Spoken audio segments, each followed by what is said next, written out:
Could you please introduce yourself? My name is Rod Borders. I'm a pastor at the United Methodist Church in Brandon. Okay.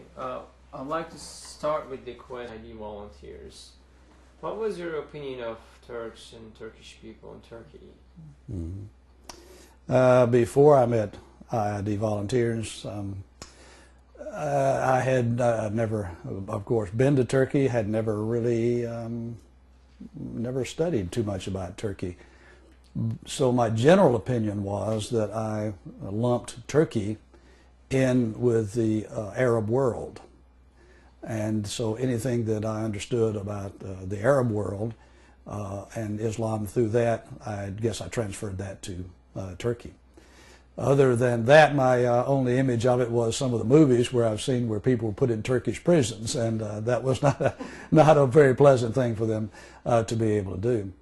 But really, other than generalizing the people of Turkey as being part of the Arab world, I had not thought too much about Turkey beforehand. So when you were invited to Turkey, did you have any doubts, any mixed feelings, or anybody around you, your family, your friends, colleagues, reacted? Well, it was interesting that my first encounter with volunteers with IID was one that was so overwhelmingly friendly and caring. There was a sense, with me at least, from the very first time that I met anyone with IID, it was interesting that I felt trust, that I trusted the people that I was meeting, and that they were who they said they were. And so that immediately then began to translate into my acceptance of offers of friendship and offers of dialogue and offers of basically to be friends in the local area. Now, as far as our trip is concerned, when some of my friends heard that we were going to Turkey, they immediately thought, oh, well, you're walking into a nightmare, that you have no chance of surviving this. And then they would begin to ask me, where are you staying? Who are you staying with? Who's traveling with you? And all of these kind of things.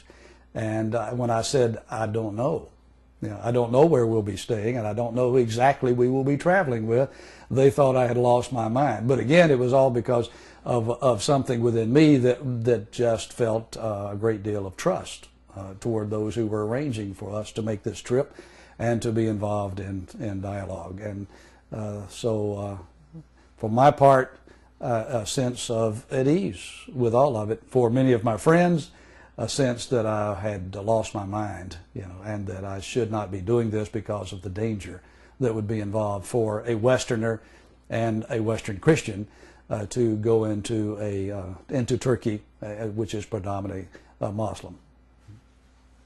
So, or after, how was Turkish people? Like, what they meant to you?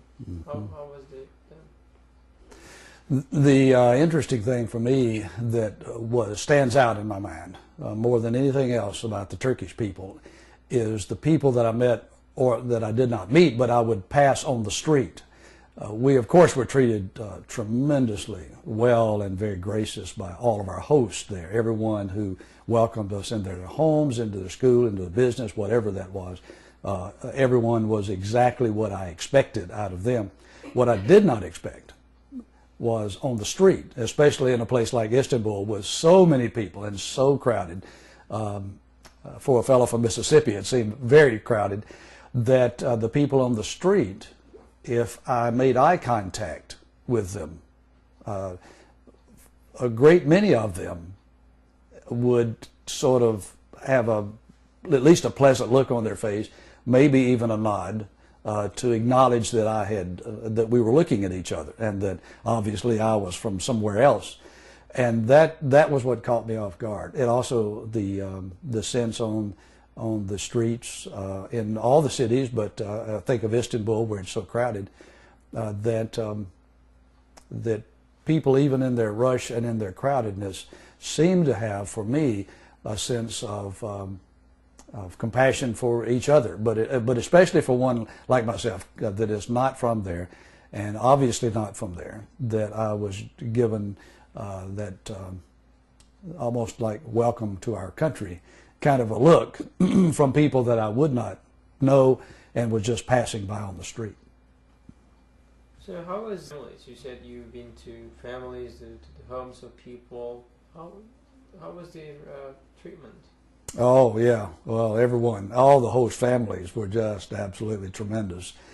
So gracious, so welcoming, and making every way they knew how to make us feel at home, being comfortable. Of course, eating too much was the biggest problem, and getting used to the flow of how you would have a meal, and that you better be careful and that you don't load up with the salads or with the next meal or the fruit or the dessert and all of that was interesting.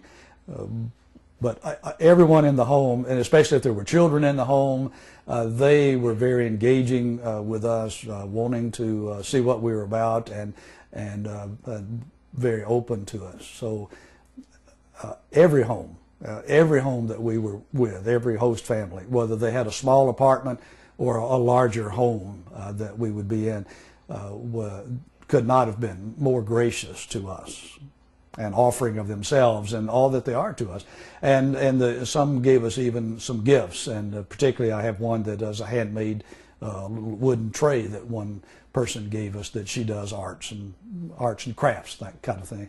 Very nice to offer something that had been made by them, by that person, to us.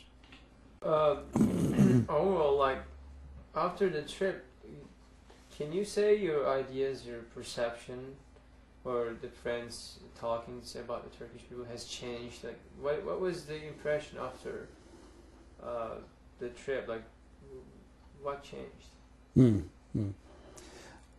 I think that the major change, like I said, I did not have that much of an opinion of Turkish people, except that I lumped the Turkish people with all of Arab people. And the impression or the change that has come about in my mind is that there is a distinction now that I make between Turkish people and the rest of the Arab world, especially as it relates to Islam. Of course, I was in contact with people with IID who were interested in interfaith dialogue, and I'm sure that everyone in Turkey does not embrace that idea, but the impression of people of Islam who truly looked upon me as someone of value and worth and wanted to enter into dialogue with me as a Christian. That is the impression that now I have of Turkey, and that differentiates it to some extent from some other encounters I've had with other people of Muslims from other parts of the world. So the city was the most meaningful or like impressive?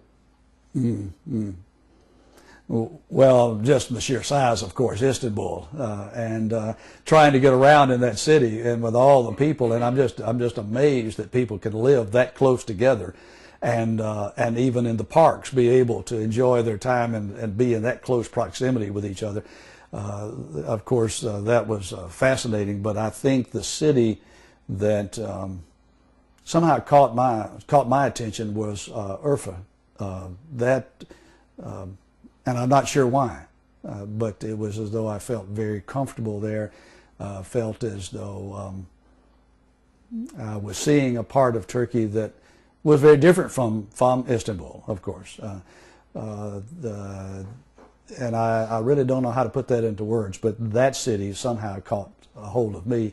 And if I was going to go back and I wanted to go spend some time somewhere and really try to experience some more of the culture, I would probably go there and spend an extended period of time.